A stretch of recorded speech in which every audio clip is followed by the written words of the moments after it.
Welcome to the Connect Your Health to Life coaching podcast. I'm your host, Seth Lusk. I'm a master certified self-image coach and empowered health coach with a decade-long background working in the health and wellness industry.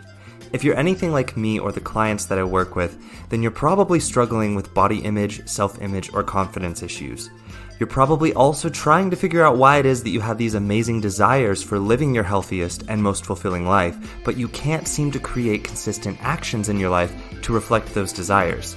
So join me as we dive in deep on what it means to live a fulfilled and authentic life. We're going to look from the perspective of an empowered mindset and uncover reasons why you might be what's holding yourself back from living your most fulfilling life. I'm going to break through some of the biggest illusions and myths that we've all been taught to believe along the way. And I'm so excited to have you with me on this journey. So my only question for you is, are you ready to start living your most authentic and fulfilling life once and for all? Then let's get started, shall we?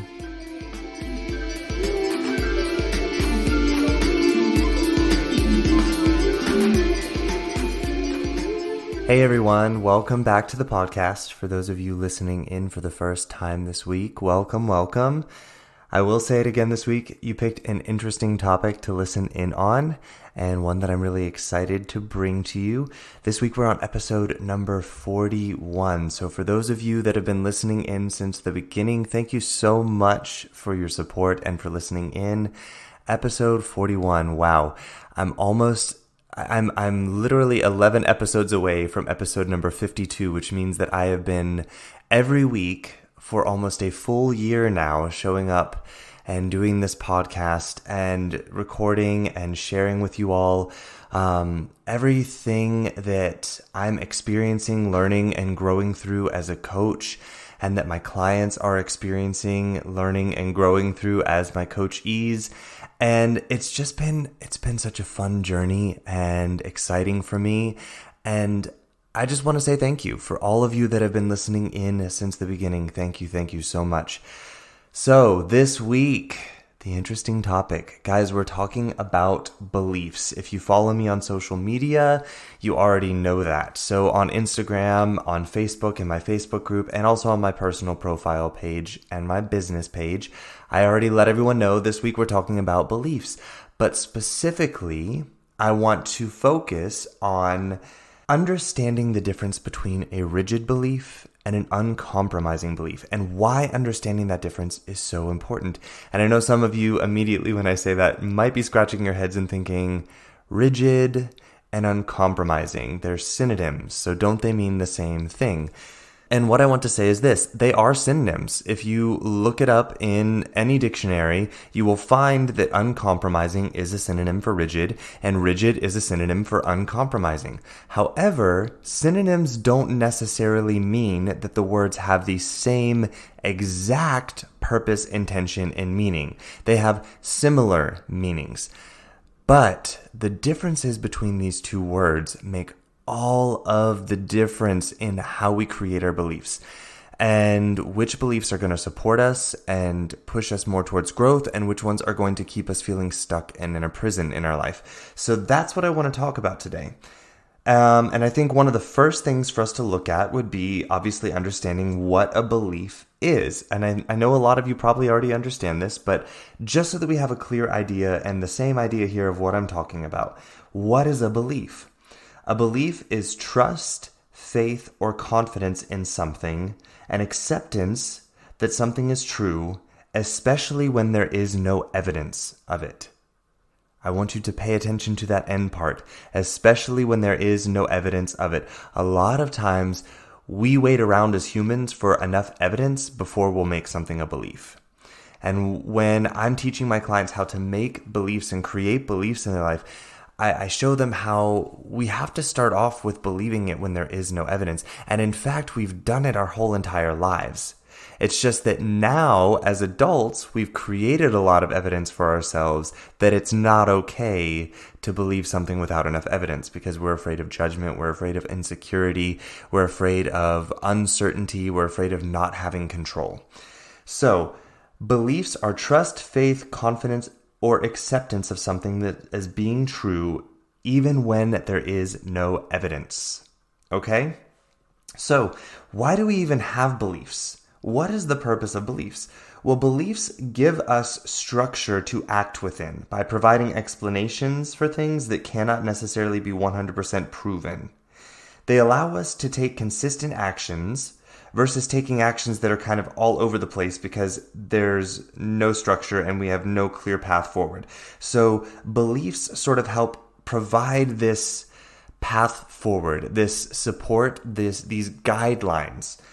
Beliefs provide us with motivation to act in a particular way that we believe is going to create certain thoughts about things and therefore create specific actions in certain situations that we will encounter in life. That we believe those actions are going to pull us closer to living our life more as the person that we know we are on the inside, more in alignment with that, and to take action towards our goals and our genuine, true wants in life. Beliefs also provide us with a sense of safety and security because they give us something to lean on in times of doubt, to reassure ourselves of why we are taking the actions that we're choosing to take when they feel uncertain, when they feel like, why am I doing this?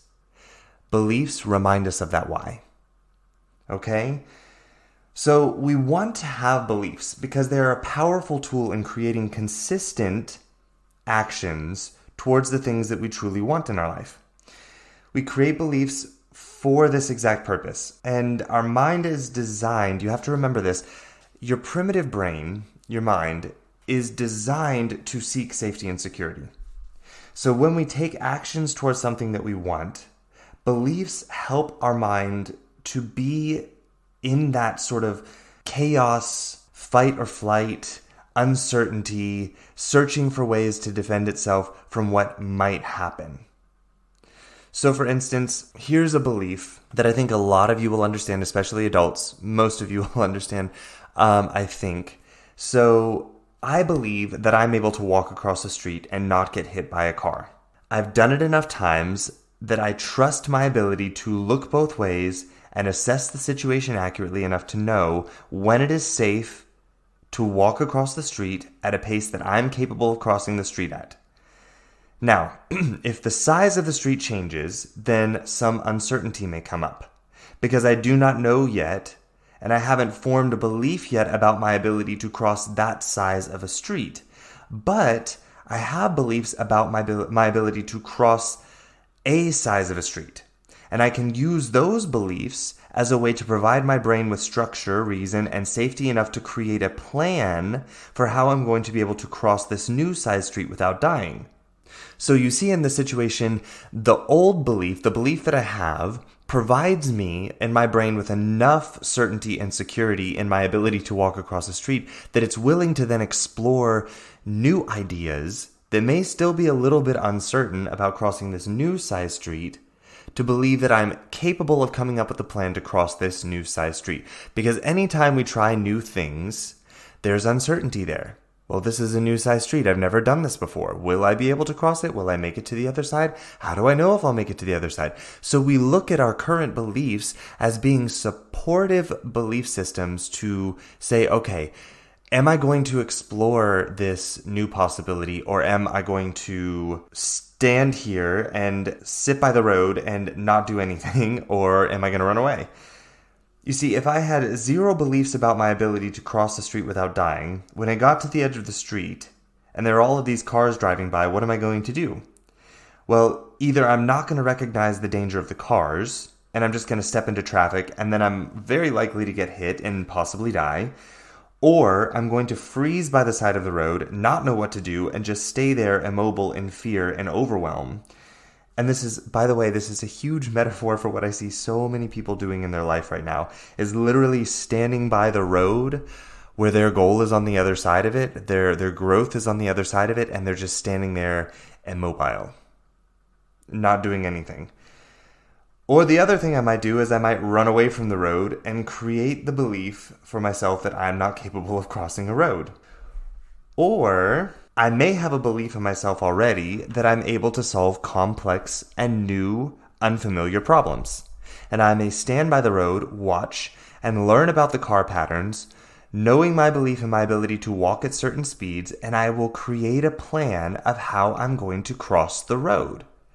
So you can see here, beliefs are powerful tools in how we will show up in our life and respond or react to circumstances. Beliefs are that support system that provide us with something for our brain to look at when we're about to take something that is uncertain, an action that is uncertain. And the truth is, even if I've crossed the same size road, even in the same place 1,000,000 times, every time I cross that road, there is still uncertainty there. It's still only a belief that I'm going to make it to the other side of the road. It's still only a belief because there's no 100% proof or evidence that I will make it to the other side of the road. What if I trip and fall and then a car comes around the corner and hits me? What if there's a car speeding down the road at a speed that it's not supposed to be going, and so I think I can cross the road, and then all of a sudden I get hit by this car that's speeding? There are so many variables that actually we don't have 100% proof or evidence of being able to do this, but we trust in our belief to be able to cross the street. We trust in that belief. That is a belief, my friends. Okay, so why is it then that we spend so little time as a society to truly look at our deepest beliefs with intense curiosity? This is something that I find to be really fascinating. We constantly overlook the importance of looking at and observing and exploring our beliefs, and doing it with curiosity when we feel disempowered, stuck, and unfulfilled or unhappy in our lives. So many times I see people that they feel stuck, they feel disempowered, they feel unfulfilled, they wonder why they can't create any happiness in their life. But the last place that they're willing to look is their beliefs. Where do they want to look? They want to look at a new action they can take, a new pill they can take, a new gadget they can buy, a new something they can distract themselves with, something else they can eat or drink. The last place that most people want to look is inside of themselves, at their beliefs. And it's so ironic to me because the truth is that's where the change will begin. That will start creating the fulfillment, start creating the sense of empowerment instead of disempowerment. But instead, we as a society, we keep focusing on external quick tips, tricks, gadgets, supplements, medicines, foods, substances, television, social media, anything that we can get our hands on to distract or numb ourselves from our true beliefs. So why is it that we put so little value in taking the time to do a deep, loving, and curious dive into our deepest core beliefs to create the action that we want to create to get back to feeling fulfilled, unstuck, empowered, and fully alive in our lives? I want you to ask yourself that question. Why is it that you're so resistant to looking at this? And I don't mean like spending a second being like, what do I believe here? I mean like truly putting in the time to look into your beliefs, and when it gets uncomfortable, look deeper. When it gets scary, look deeper. I'm talking about a deep dive where there are no boundaries in how deep you are willing to explore your beliefs and get to the bottom of why it is that you are keeping yourself stuck in your life. I think there are a ton of reasons why we don't do this, the biggest reason being social programming. But I also believe that as humans, we're capable of waking up to how important this is. And that's why I want to have this discussion with you today, because I want you to start thinking about the idea of why you haven't allowed yourself to fully wake up to this idea that your beliefs are the key to your success. They're not the only thing, but they are the key. That's the core of it. That's where the change begins. So, beliefs. They are crucial to how we create fulfilling and empowered life full of love and full of action that is unstoppable towards our genuine wants and goals in life. But here's the thing. Remember that beliefs, they're a tool. It's kind of like our mind. It's kind of like knowledge. Any of this, they're tools. And while they can be some of the biggest tools in creating action in our life that is fulfilling and leads us closer to living our life the way we want to be living it, they can also be the biggest setback.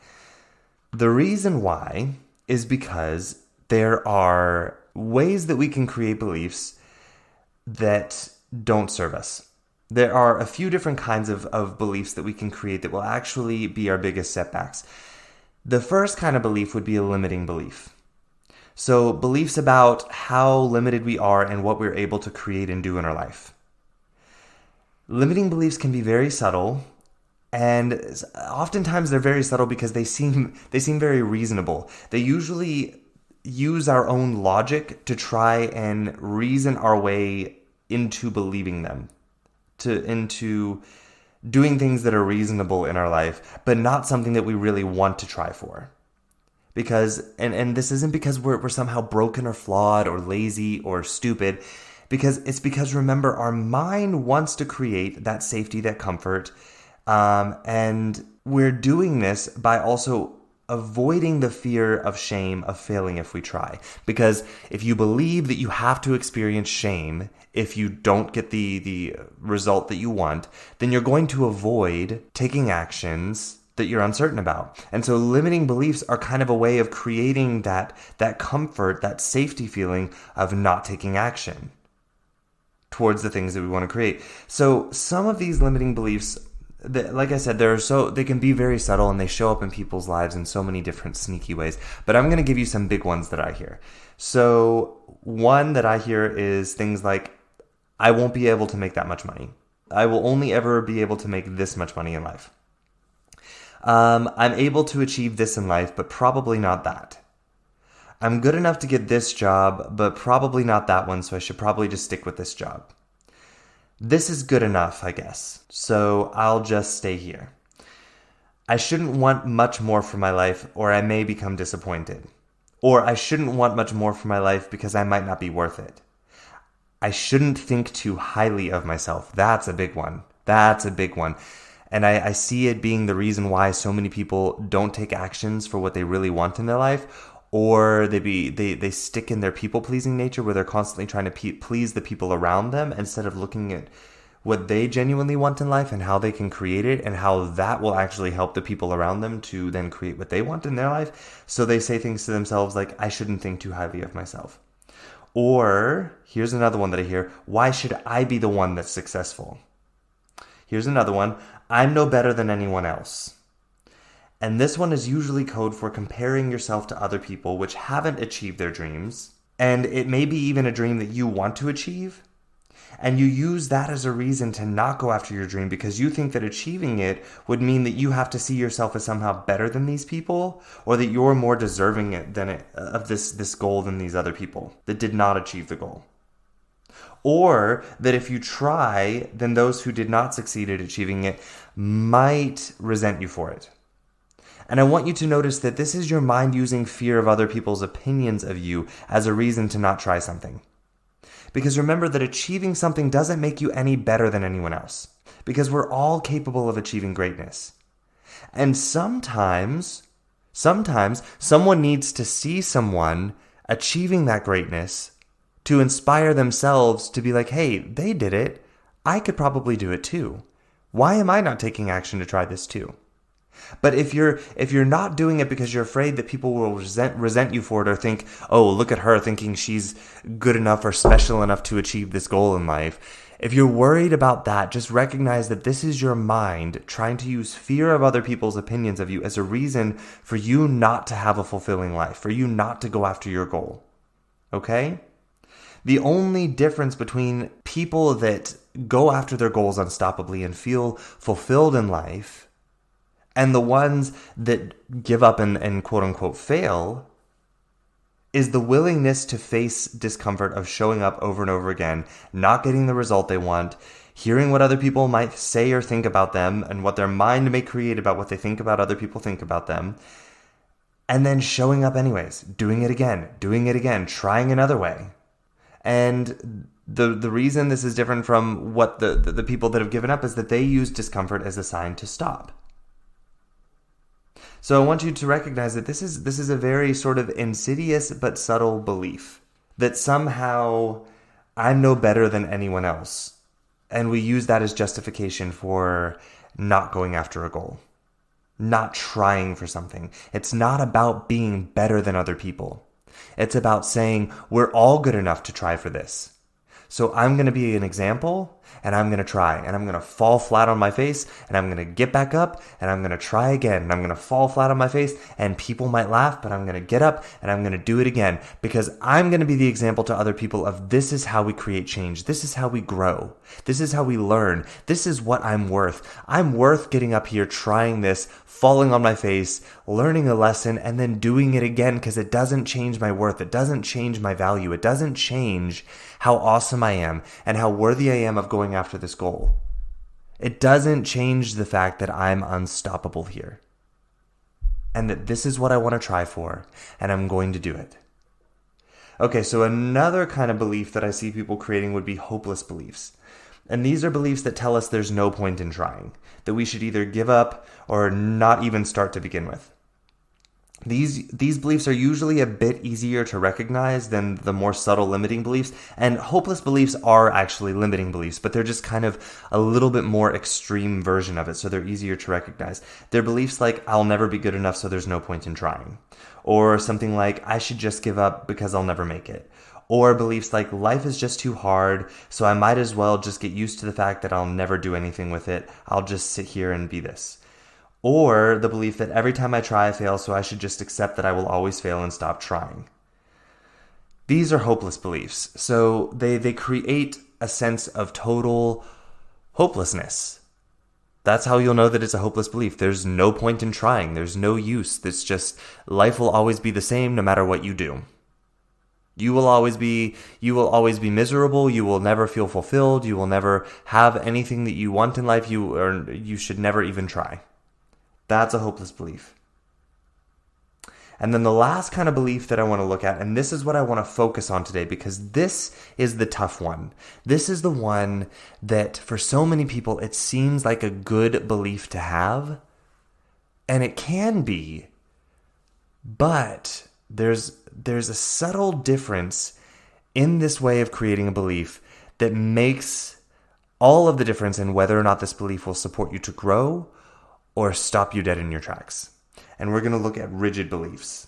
And we're going to look at it in comparison to uncompromising beliefs. So the truth is that limiting beliefs and hopeless beliefs can also be rigid beliefs.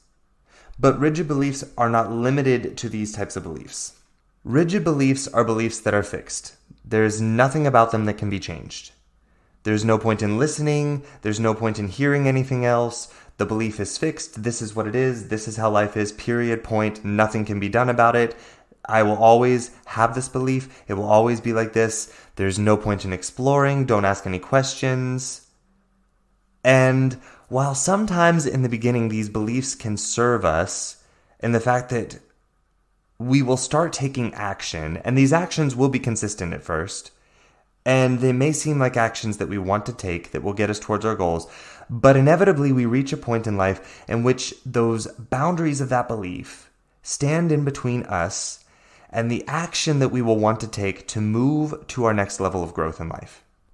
And I want to be clear here, all beliefs have boundaries. So I'm not trying to say that your beliefs shouldn't have boundaries and that rigid beliefs are the only ones that have boundaries. But with a rigid belief, these boundaries are 100% fixed, rigid, unmovable, unquestionable. It is 100% fact no matter what evidence we might uncover, no matter what questions we might have. We don't even ask them. We don't explore it. We don't even try to prove that the belief could possibly change. Rigid beliefs are beliefs that are unquestionable. A person will not consider whether or not that belief can be adjusted or even completely overturned in a new chapter in their life. There's also usually a fear associated with these rigid beliefs. They're usually created out of fear. Fear of the unknown, fear of being out of control, fear of shame, of quote unquote having to be wrong, and what that means about them as a person if they change their mind about their belief, and therefore might even change the belief. So there's that fear there that they'll have to experience shame if they change their mind about an aspect of their belief or the whole belief itself, because they don't recognize that shame is something that they're creating. They think it's created outside of them and that therefore they will have to experience it. So you'll know if your belief is rigid if the idea of questioning it creates feelings of fear and shame, or maybe even terror. But here's the thing. We know that we want beliefs. We want them to be unwavering enough that they hold us steady to take consistent action in uncertain times. We want beliefs that allow us to see false or competing desires or desires for immediate gratification, which are basically distractions. We want our beliefs to help us to look at those and see them for what they truly are, and then lean into our belief and choose a response that will keep us aligned with what we truly want in life. So we want these beliefs to be unwavering, uncompromising, strong, sturdy, steady. So the question is, how do we create those without them becoming these rigid beliefs that end up hindering us from our own growth in the long run? The truth is that first we need to recognize that beliefs are made to be questioned, and that may sound counterintuitive because we want them to be uncompromising, strong, sturdy, and steady, right? So we think, well, questioning them means that they're weak. But beliefs are made to be semi-permanent, not fixed and permanent. Beliefs are made like a fine net. If you can imagine it being this fine net in a vast sea, that they're there to keep us in the areas of our beliefs and to keep us taking actions moving towards our goal within that area of our beliefs, and to allow the smaller false desires in life that will come up and try and distract us to get us to grab onto it and get an immediate little taste of gratification or pleasure, and to let those kind of slide through the net and filter themselves out while we remain within the net and our alignment and our action towards our true desires and goals in life. But here's the thing. Nets are made to bend. They're made to flex.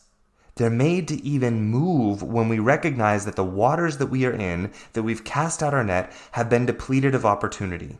We have outgrown the water. So yes, beliefs are designed to be outgrown. This is why growth is such a hard process for so many people, because growth requires us to move into unknown territory regularly and to question our current beliefs regularly and to allow them to flex and to bend and allow for the new growth, for the new experience, for the new wisdom, for the new information that we gain as we take action towards our growth. And sometimes growth asks us to outright pick up the net and recast it in a new spot. Create a totally new belief because the waters we are in no longer suit us for our growth. Because we see now the path that we are on in a clearer way. But you see, we're taught by society that changing beliefs means that somehow the belief was bad or wrong before, or that it was weak.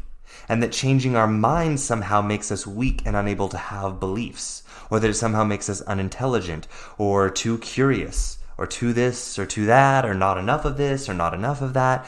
This is what society tells us about not having rigid beliefs. That rigid beliefs are important, that they have to be unmoving, unwavering. We have to know what's right or what's wrong. It has to be black or white. And if we change it, that means we have no idea what we're doing, and that somehow we're weak, stupid, unwise people. And we make it mean all of these horrible things about ourselves. And so we're scared to look at our beliefs as being what they really are. There's no 100% evidence to support that belief. So while it is there as a tool to support you, while it is there as a tool, it can also be a tool to hinder you if you don't see it for what it truly is. And we're going to talk a little bit about how we see it for what it truly is and how we can use that. But first, I want you to think about this. Let's look at any inventor in life, any thought leader, any person that we would call a revolutionary throughout history. What you will find when you look at all of them, every single one of them, they all had beliefs. And they followed them to their fullest extent until that net would no longer flex anymore. And when the required action to continue their journey into growth fell outside of the boundaries of that belief, as far as the net would flex, guess what they did? They questioned them. They adjusted them. And sometimes outright completely changed the location of them. And this is what caused them to stay on a path that when we look at it now in hindsight, we see it as revolutionary, we see it as amazing, we see it as powerful, we see it as inspiring. But when we're in that same situation, We use it as a reason to make that belief more rigid, more rigid, to make it more feeling like we're in control, we have more security, more safety in that belief, to hunker down on how rigid that belief is and not try anything outside of it. Don't step outside of the cave. Don't step outside of the cave walls because it's uncertain, it's unsafe out there. And if we don't get the results that we want when we step outside of that, then we'll have to feel shame and guilt and we'll have to judge ourselves. That's what we think will happen, but that's not the truth. Any person that you see in the past that we now see as being revolutionary, amazing, powerful, inspiring, all of these people were willing to take their beliefs and make them uncompromising beliefs instead of rigid beliefs. This is what uncompromising beliefs are all about. And you may be thinking, uncompromising, isn't this the same as rigid? Yeah, we talked about that in the beginning. The difference here is so subtle if you don't zoom in and pay attention. But when you do, this subtle difference, it makes a huge difference in whether or not your belief will serve you to grow, or whether it's going to have you looking at your life and the solutions that you could possibly see around you and finding that all of them are outside of the walls of your comfort, the walls that you think are your control, the walls of your belief, and you'll start seeing your life as a prison. And that your beliefs are keeping you stuck in the same place with the same cycles of behavior over and over and over and over again, feeling completely disempowered and unfulfilled in your life. So how is uncompromising different from rigid here when we're talking about beliefs? Let's talk about the definition of uncompromising. So we already know that rigid means that something is fixed. It's unmovable, it's unquestionable, it just is. It's stuck. Okay? So uncompromising is an unwillingness to make concessions. And now I wanted to define the word concessions because I feel like this is important here to understand what that really means, because that's an important word in this definition. It's an unwillingness to make concessions. And concessions are an allowance or compromise that are made in recognition of a prevailing demand. So a concession is making a change in a standard of behavior or belief in light of an immediate demand. You see, life is always going to throw new circumstances at you. New things are going to arise. New people in your life, new situations, new ideas, new inventions, new gadgets, new products, new distractions. And a concession is feeling the pressure of those new things and changing your course of action to alleviate the discomfort of that pressure to get some immediate gratification. Now, this doesn't mean that every new invention, every new gadget, every new idea should be ignored or dismissed, because this is treading into rigid belief territory when we begin doing this. So the question is, how do we navigate the difference between rigid and uncompromising here? Remember the word why. The word why is the most important word in the growth of a human.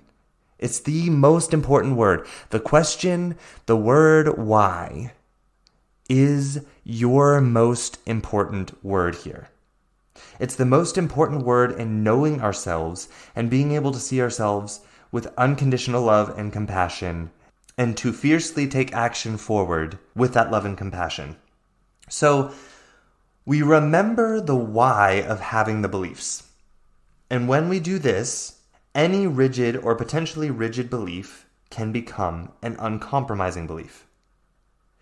If I change my belief because of a new gadget or piece of information or new belief, what we fear is that then that means we didn't have a belief, or that our belief was somehow weak, or that it was never a true belief because we changed it. But I want you to see that this isn't true. Remember why you created the belief. The belief was created to accomplish something in your life, to create a feeling, to keep you on track towards taking consistent action, towards creating something, a feeling that you wanted to feel, and do this unstoppably in your life. So once we have that why in mind, we can shift this belief into an uncompromising belief.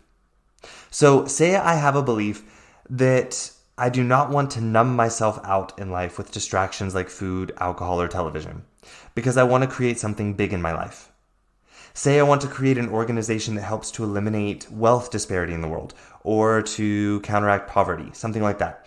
So say I have this goal that I want to create this, and I have this belief that I don't want anything in my life that's going to distract me from creating this in my life. And that I believe television, overeating, over-focusing on food as pleasure, drinking alcohol, I see these as being distractions that I want to stay away from. So I believe that these are distractions and that they will keep me from my goal. That's a belief that I have. But say a new documentary series comes out on Netflix, and it's all about poverty in the world, the history of it, how it's affecting the world.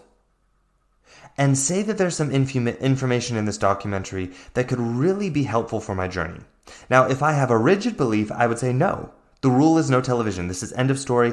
I will not watch this documentary series. Period. End of discussion. No questions. Now, if I want to turn this belief, instead of being a rigid belief, into an uncompromising belief, I would begin to ask myself the why about this belief. Okay, so what was my why in creating this belief? It was to eliminate distractions. Well, what is distraction? Distraction is anything that takes away traction in my steps towards my goal.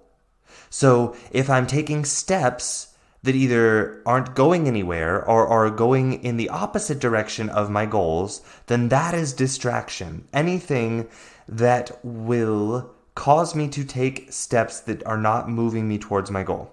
So, sitting down and binging on Netflix or YouTube to watch some series that has nothing to do with my goals in life, but it sure numbs me from the feeling of discomfort of not taking action towards my goals, that's distraction.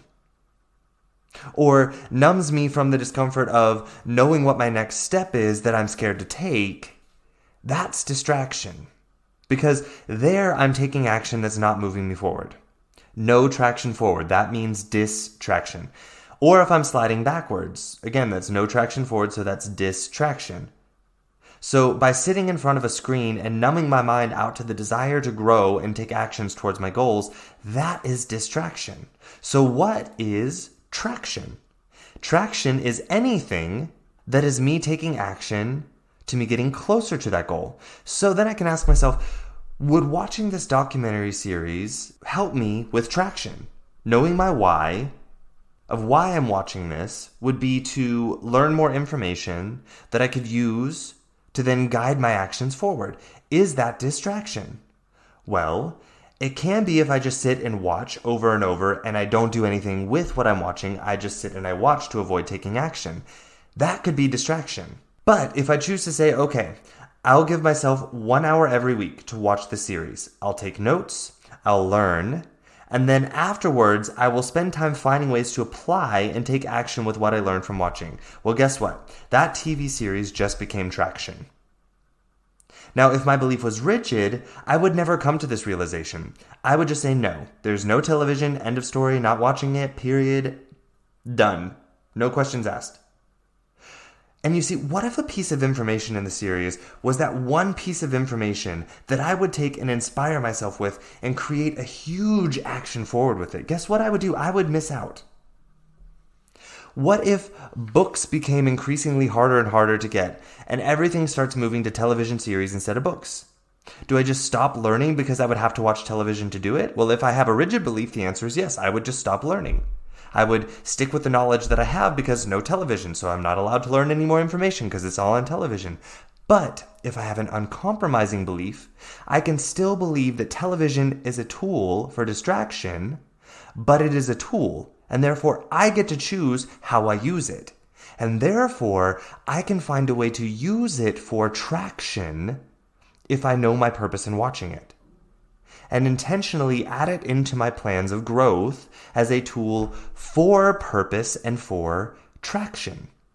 But then, anytime I watch television, my reason why makes all of the difference. I'm not watching it to numb out. I'm not watching it to kill time. I'm not watching it to create immediate comfort or pleasure that distracts me from the discomfort of growth. I'm watching it to create traction towards my growth. So the difference here, my friends, is this. I want you to really pay attention here. An uncompromising belief doesn't make concessions to the why. Okay? These are the concessions. An uncompromising belief does not make concessions to the why.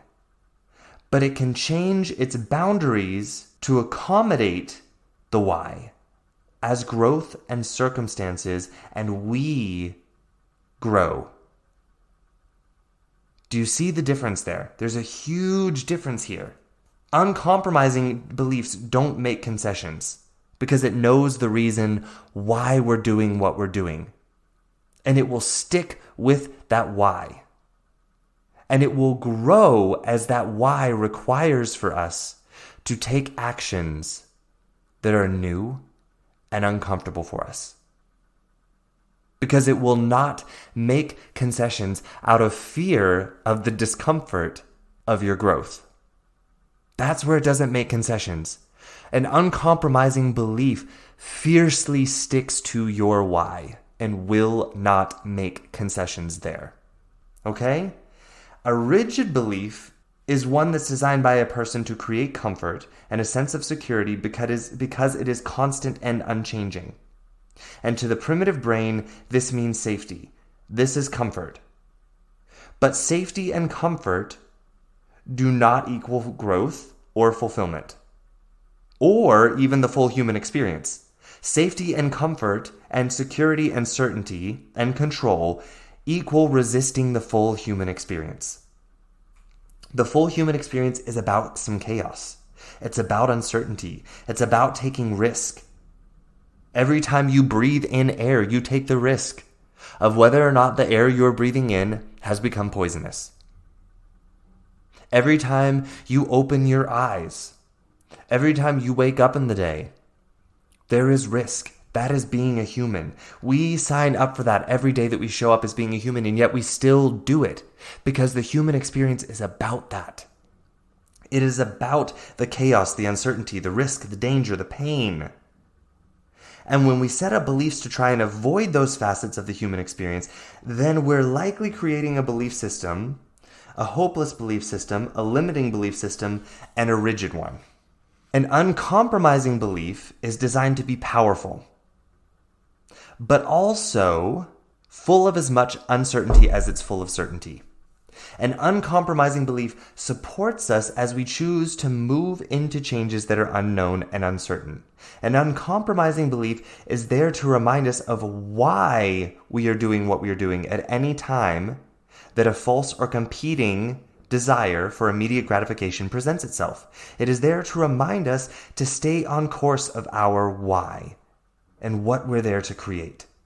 And in that, it will never compromise. It will never make concessions. But an uncompromising belief isn't rigid because it provides open freedom and flexibility of an ever-changing how. Did you hear that, my friends? An uncompromising belief provides freedom and flexibility of an ever-changing how. You see, as we learn new things in life, as we take action towards our growth, we start to see new opportunities. We start to see new possibilities.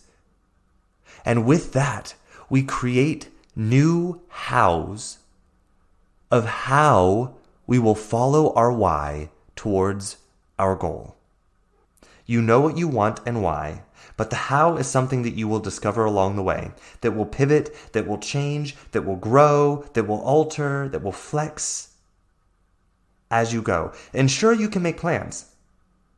And as those plans don't give you the exact results you want, you will learn, you will adapt, you will pivot the how.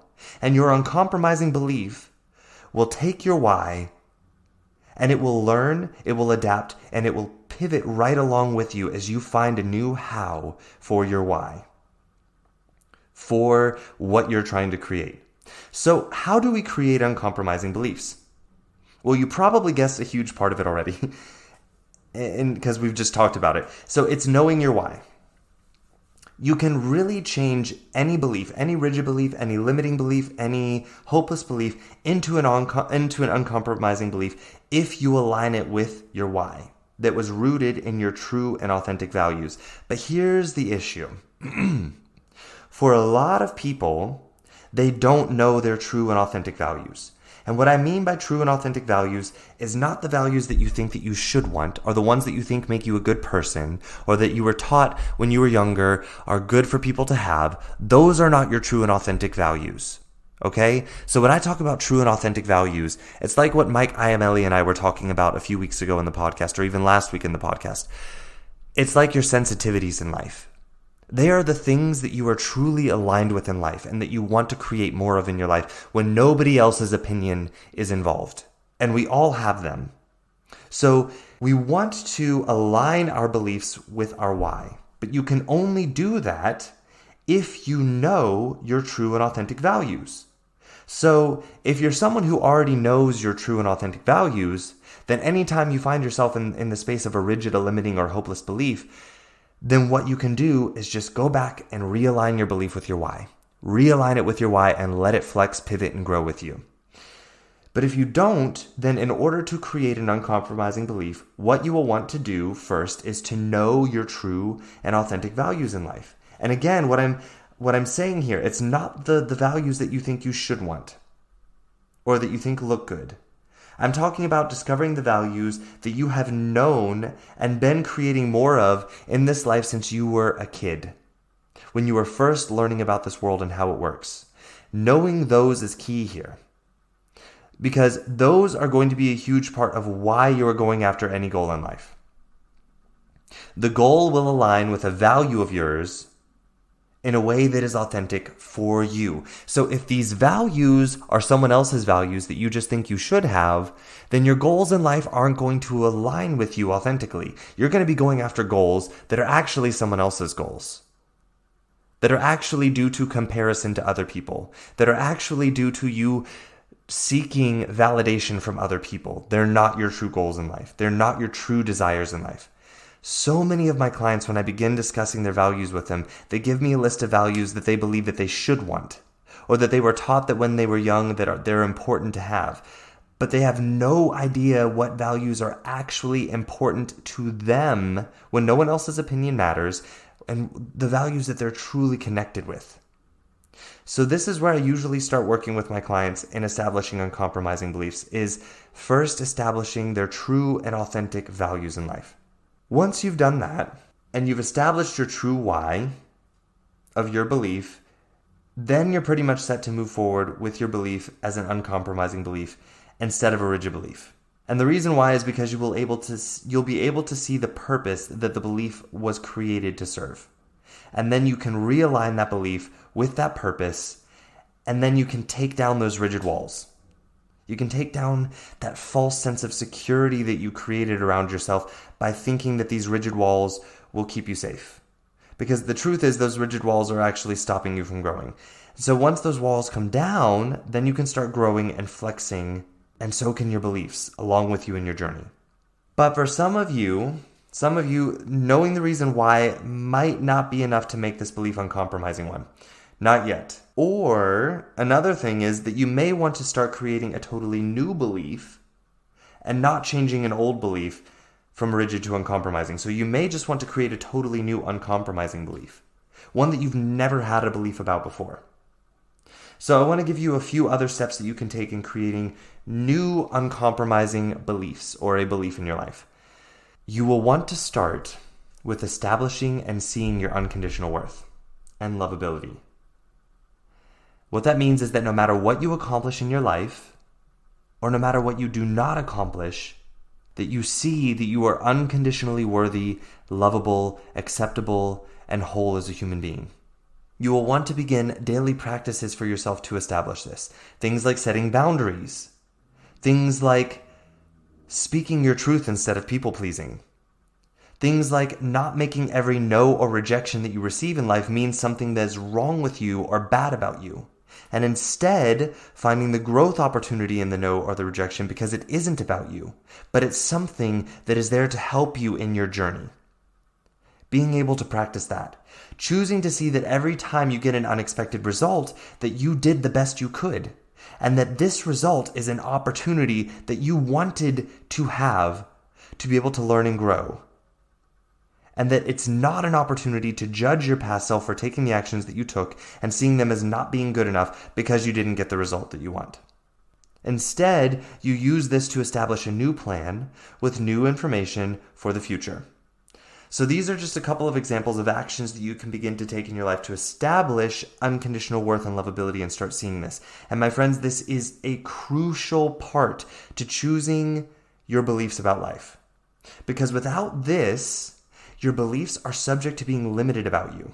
They're subject to being limited about what you're capable of, what you're worthy of going after in life, and subject to desire for comfort from the self-judgment and criticism that you will create that will lead you back to creating rigid beliefs to create this illusion of safety and security from the judgment that you're creating. Because again, you're probably seeing that the judgment is coming from something outside of you that you just have to feel when you don't get the result that you want.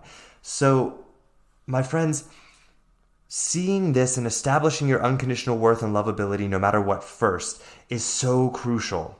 Because if you're building beliefs on conditional worthiness, on conditional lovability, on conditional acceptance, then your beliefs will always bring you back to this place where you'll be criticizing yourself and judging yourself. And you'll want to escape that discomfort by making your beliefs rigid again, to try and seek security and safety.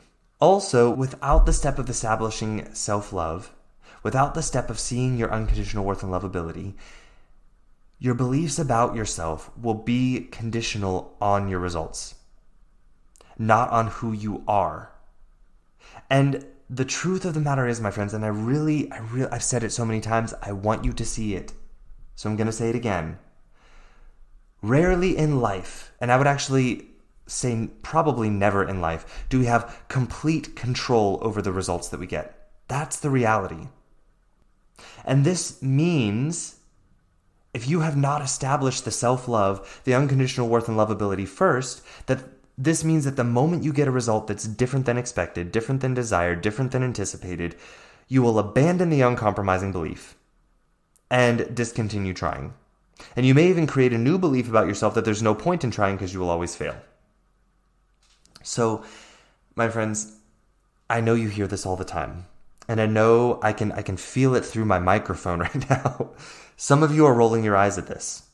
I know you are. Because so many of the social media posts that I see out there about self-love are really about resisting self and denying yourself your truth. Self-love is not about resisting your true emotional experience. Self-love is not about resisting the self. Okay? And so I understand that you may have some negative thoughts, beliefs, and feelings about the idea of self-love because you've been taught ways to seek self-love in ways that are not actually about self-love, in ways that are actually about self-indulgence that distract you from your true desires and wants in life. Seeking self-love in ways that are about indulging in negative emotions or in resisting negative emotions. And self-love is about neither. Self-love is about neither of those extremes, my friends. Again, the solution is in the middle. And that's what I'm here to help with, is if you are struggling with creating self-love, then my friends, more than likely, it's because you've been trying one of these extremes, either total resistance or total indulgence. And the solution is in the middle, my friends. So I promise you here, though, without this step, sure, you can do whatever, you can do a lot of things and you might see movement in a direction. And that direction might even appear at first that it's the direction that you want to move in. And this is where so many people get tricked every time. And I see it happen over and over and over again. But here's the thing, my friends. I promise you this. Without taking the step of establishing and seeing your unconditional love, lovability, worth, acceptability, without that step, eventually you will see that you ran down a path that was simply there, the quickest one to get away from the step of seeing this, of seeing your lovability, of seeing your unconditional worth. And what you will see is that the path you took isn't actually going anywhere that you want to go. It's actually just going to loop you right back here. right back here, where you will be asked to take the step again, over and over and over. You'll be asked to take the step again to see your unconditional worth and unconditional lovability and unconditional acceptance. And you will always loop back here until you take that step. If you keep thinking you can take one of these hundreds of shortcut paths around the self-love, around the self-worth that is unconditional, you will always loop back right here to this spot where you are right now resisting that step and be standing in front of this path in front of you again that is unconditional worth and unconditional self-love and be asked to take it again. And my friends, you could spend your whole entire life finding paths around this that will loop you right back here. I promise you, until you take this step, that's what will happen. Accept that as true, my friends, because it is true. So once we do this, once we actually take that step where we move into establishing and seeing our unconditional worth, our unconditional lovability, and acting in our life in that way as if it is our truth, as if that is our uncompromising belief, the next thing you'll want to do is explore your goals in life. And you'll want to use your authentic and true values to establish what you truly want with these goals. I'll give you an example. So for a lot of people I encounter, it's having a certain type of relationship or marriage, some kind of romantic relationship that's, seen as being somehow permanent, even though relationships aren't really always permanent. But some people may have the goal of having that long-term romantic relationship or marriage. So ask yourself, what is it that I think I will feel or create more of in my life by having this relationship? The answer to this question will be the essence of what you want to create. It will be a feeling. It will align with one of your values. Know that essence of what you want, the feeling you are wanting to create and going after that goal. What value are you trying to create more of in this life by going after that goal? Then what you'll want to do is spend time thinking about exactly what this would look and feel like to accomplish the goal. Feel what it would actually feel like to have already accomplished it. See yourself having already completed the goal. Once you're there, what you want to do is start asking yourself some questions. What is it that you believe about you and the world around you now that you've accomplished this goal? What do you believe now? Now that it's already done.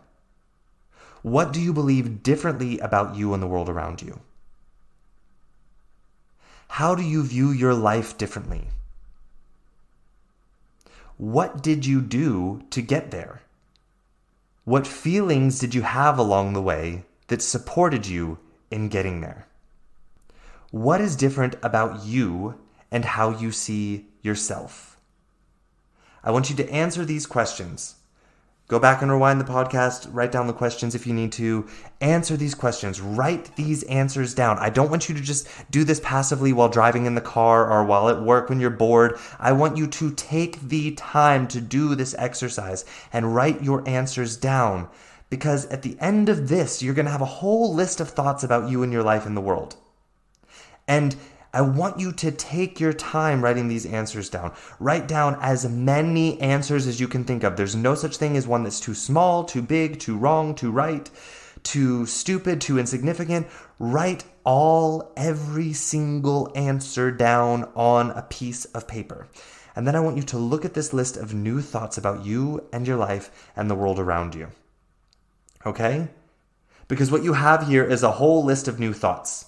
So start looking at those thoughts that came up when you went through this process and asked yourself these questions. And I want you to take some time to close your eyes and practice feeling what these thoughts feel like when you think of them from that space of already having accomplished the goal. I want you to feel that in your body and notice that. Practice that feeling. What does it feel like? Name that feeling. You can even write this down. Where did you feel it in your body? What did it feel like? Are you excited about it? Write all this down. My friends, these thoughts, these feelings are the seeds to creating your uncompromising belief. The beliefs about you and the world around you that are going to support you in changing, growing, and moving into the uncertainty and discomfort of growth in your journey. And to remind you that along the way in that journey, that you are there to feel all of the joy along the way, not just when you quote unquote get there. And also, you will be reminded throughout your journey of why you're in this journey, why you are worth every step, every triumph, every obstacle, every unforeseen outcome, every undesired outcome, every lesson learned from those undesired and unforeseen outcomes. New beliefs will start to take root. New beliefs will start to take root with these seeds. So take the time to go through this. And here's the thing, along the way, any of these uncompromising beliefs can become a rigid belief. It's totally possible. It's part of our human nature. Because remember, our brain wants to create that illusion of absolute control, that illusion of total security. So anytime you feel like one of these beliefs is becoming rigid, it's becoming more of a prison than a support, more of an obstacle than a source of moving forward, go back to your why. Realign that belief with your why. Let the belief become flexible again. Let the illusion of the certainty and control and the desire for it to drop. Let your belief begin to adapt, begin to pivot with you in your journey. This doesn't make you weak. It doesn't make your belief weak. It doesn't make your belief a lesser belief. It's doing exactly what its job is, okay? So trust that. Some of you might be wondering if you've heard all of this and you're wondering, I wonder if my beliefs could be rigid or if they're uncompromising. I don't know how to tell the difference. So I want you to ask yourself this question, or some questions here. Does this belief feel like it limits your options? If so, this is probably a rigid belief. Does it feel like it's blocking you from taking a step forward that you know somewhere inside of you will bring you closer to your true authentic desires in life? Then it's probably a rigid belief. Does this belief feel like it is there to keep you small and playing safe so that you can feel in control? Then this is probably a rigid belief.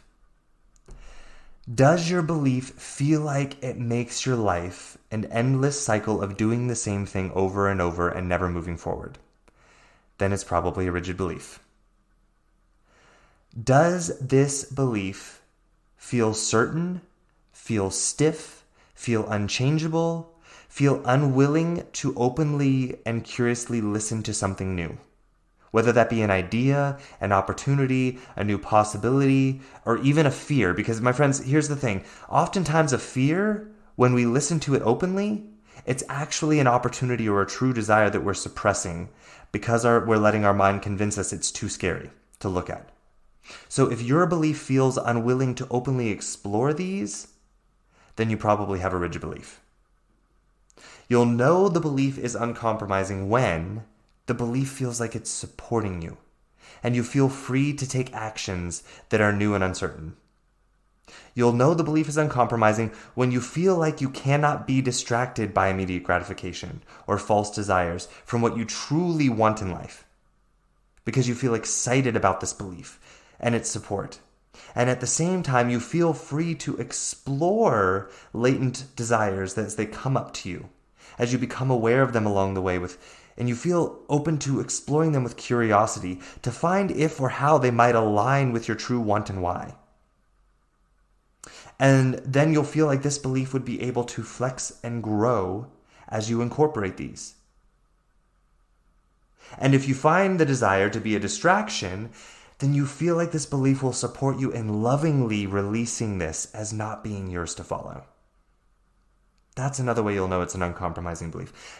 You'll know it's an uncompromising belief because it will feel curious and open, but at the same time, it's going to feel deep and rich and wise. Wise enough to discern what is distraction from what is a true opportunity and desire for you in life. All right. So my friends, I hope this was helpful for you. I know this was a lot of information to take in. I know that the difference here can feel really subtle and sometimes confusing. This is why I also recommend working with a coach on this.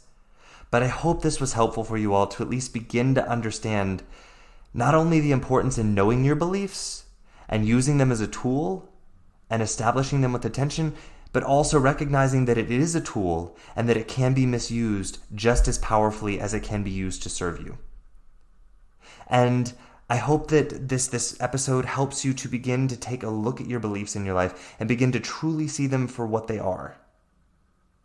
And I hope it serves you to start wanting with intention to begin to fill your life with uncompromising beliefs. That's what I want you to take from this today. All right? And I know this was a lot, so if you have any thoughts, any questions, any comments about this, I want you to understand that they are always welcomed by me. But please, I cannot stress that enough. They are always welcomed by me. So you can reach out. Reach out with your comments. You can leave the comments below to this podcast. You can reach out on social media. All of my links for where you can find me on social media, on Facebook, both my business page, my Facebook group that's free to join, on Instagram, my website, which will have my email address on it. All of that is going to be linked in the show notes. So you have so many ways to get in touch with me, so many ways to start following me and to see the content that I put out, the things that I have to offer you, the value that I have to offer you in your life, even if you're not working with me as your coach. So please find me, reach out. I'm here to support you. I'm here to guide you. I'm here to help you in establishing a fulfilling life. And a life that is supported and fulfilling because it's supported by uncompromising beliefs. Okay? So my friends, I hope the rest of your week is filled with exploration of your beliefs. Filled with it. An open and loving, compassionate exploration of your beliefs. No judgment. I hope also your week is full of insight, openness, and growth. I truly wish that for you all. And until next week, when we meet again, I love you all. Ciao. Hey, thank you for listening in this week. I hope you enjoyed the content of this episode.